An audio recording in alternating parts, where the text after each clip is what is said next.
What's good with the fam, man? We back again with another reaction. Hope y'all doing well, living well, man. And today we reacting to Every Level of Wealth, man. Interesting video. It was pretty popular video and interesting topic that we probably all interested in. So let's get straight into it, man. If you're into more deep philosophical, growing your mind, growing your life, all that good type of self-development content, check out my other channel below.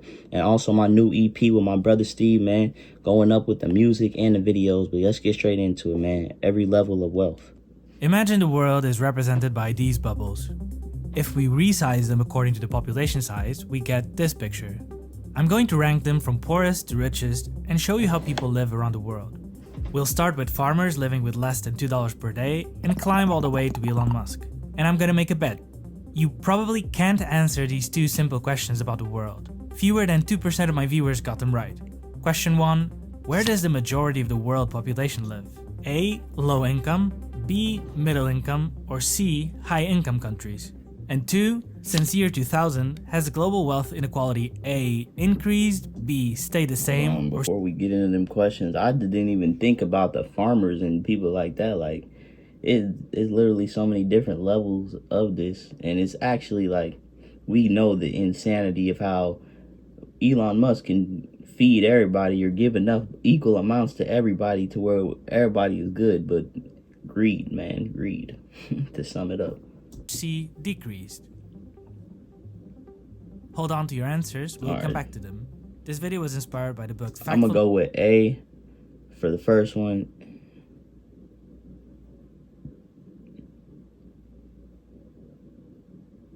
And A for the second one, oh bro. And I also took inspiration from these videos. I'm gonna rank our countries starting at the bottom. According to the World Bank, the 10 countries with the lowest GDP per capita in the world are all African countries. The more the bubbles are to the left, the lower the GDP per capita.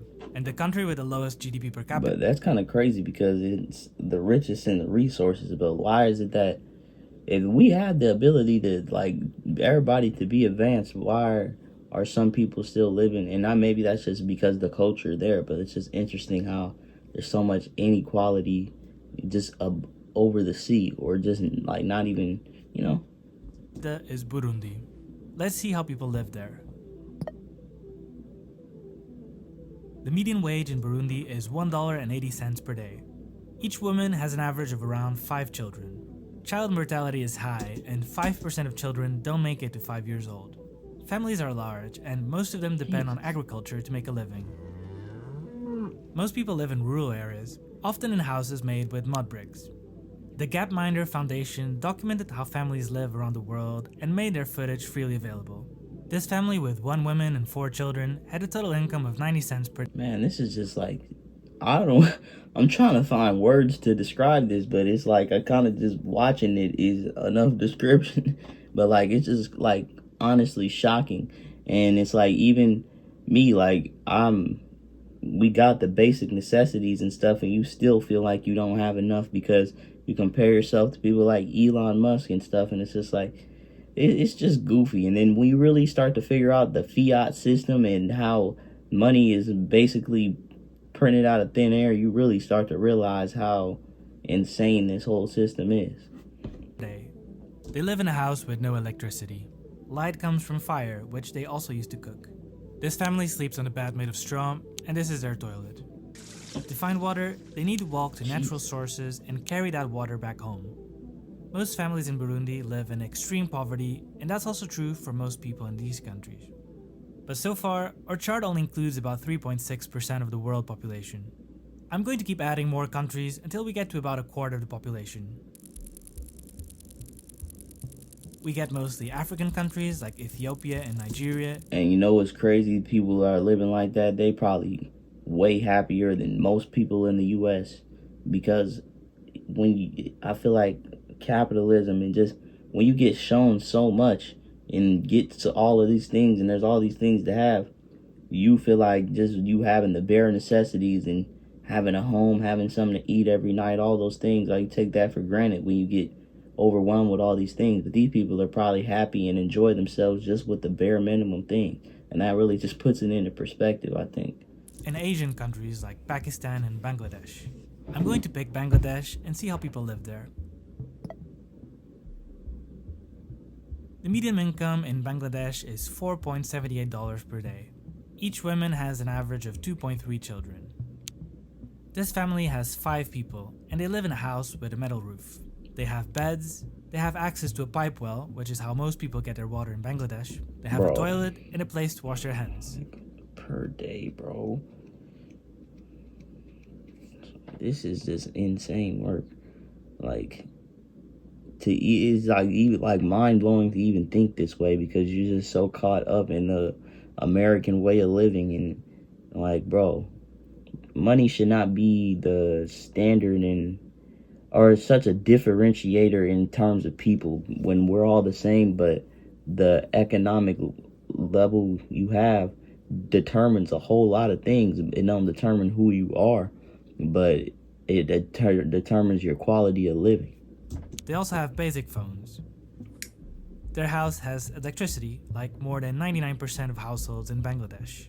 This might not sound like a big deal, but in Portugal, a high-income country in the country where I'm from, if we go back to 1970, only 64% of the population had access to electricity.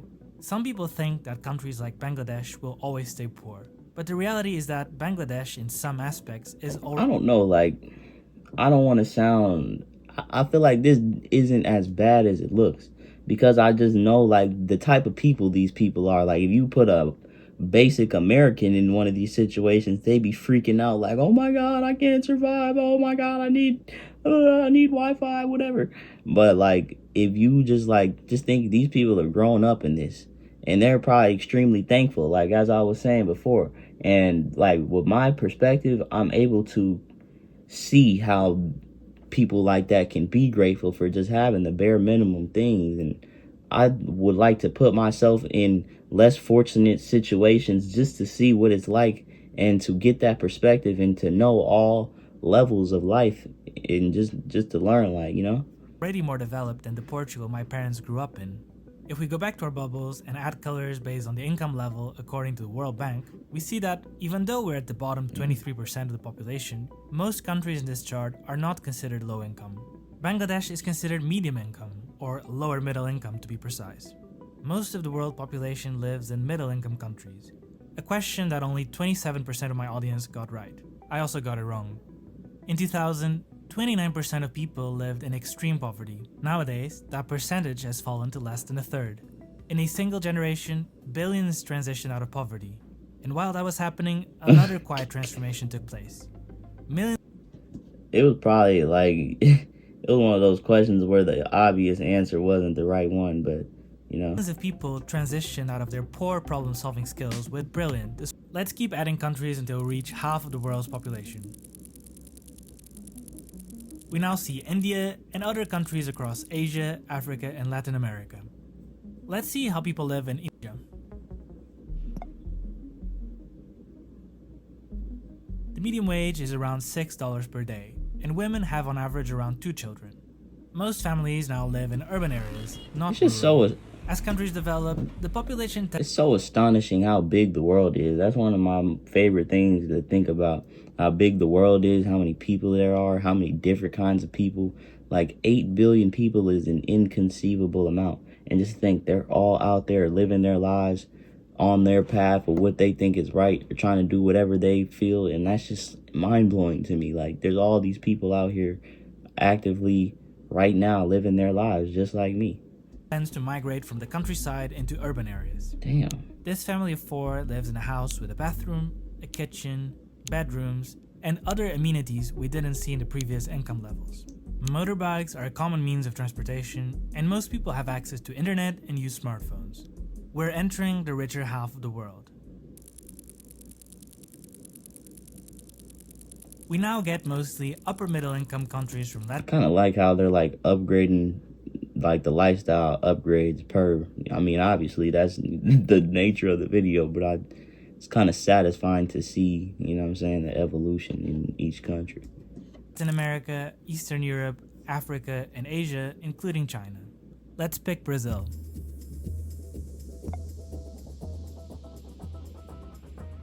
The median wage in Brazil is about $13 per day, And in Brazil, women have on average 1.6 children. For the first time, And I believe GDP, they're saying economic output per person. So I believe what they're saying is how much money each person is generating per year, I believe. we get a fertility rate below the replacement level.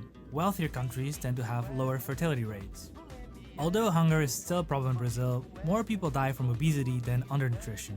As countries develop, the percentage of obese population also tends to increase. At this level of income, it's now common for people to have a car and a computer. Brazil is above the global. That's actually insane contrast, because you would think it would be higher. If you have more money, then you would have more kids. But wow, I would not expect these countries to have such high income. Like Japan, I believe the average income per person is 50,000. That's pretty good. I mean, here it's like 60,000, I think. But what we're gonna do is do two parts. What we're gonna do is do two parts of this video, and it's the first part. We're gonna continue the second part, see how y'all enjoy this video.